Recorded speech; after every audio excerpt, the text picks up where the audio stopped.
loans that amount to about 72 billion shillings. These are conversations that we should be having. Do you think the environment currently, without thinking about what happened last year, is conducive enough to have a proper conversation? Of course, it's very conducive, because as a country, we must bite the bullet and face our issues. If we don't face our issues, then we are not a serious country. And the finance bill of 2025-2026 is a complete departure from the various previous finance bills, because it doesn't propose new taxation, but rather it recalibrates the tax regimes so that it can effectively mobilize and raise revenue. And so it shouldn't invite any public confrontation or outcry.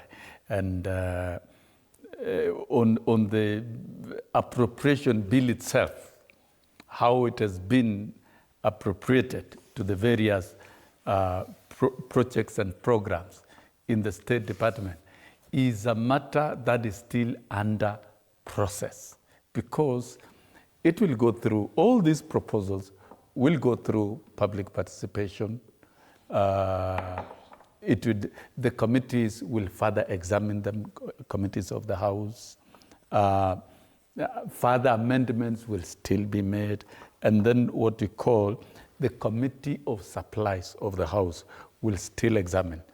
The recommendations of the budget cuts across the State Departments is one action of ensuring austerity measures and prudent use of resources, because if you overshoot the ceilings as has been provided, then it means you must generate another finance bill, and that you must impose more taxation.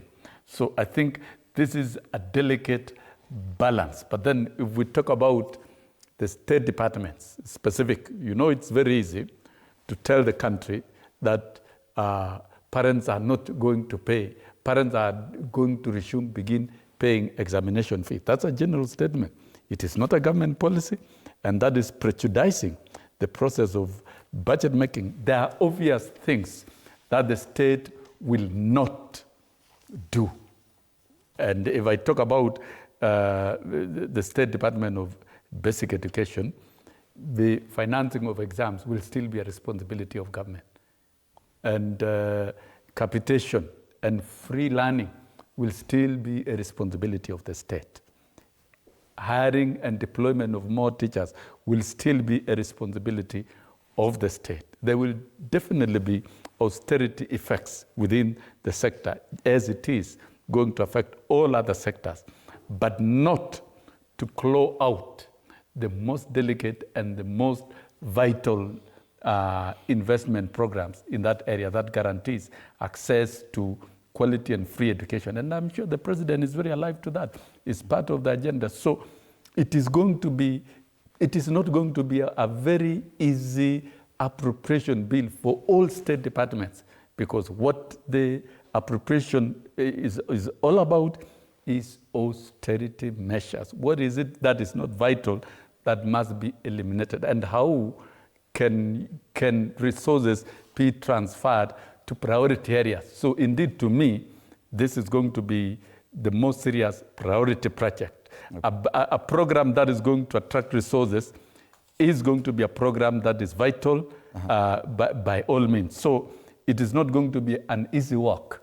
When there are challenges with the finance bill, then there are also challenges at the appropriation level. Okay. And that is what we need to live as a country, so that we have a budget that is financed by the taxes, while at the same time, we should be able to undertake various development programs in the country. And don't forget, Fred,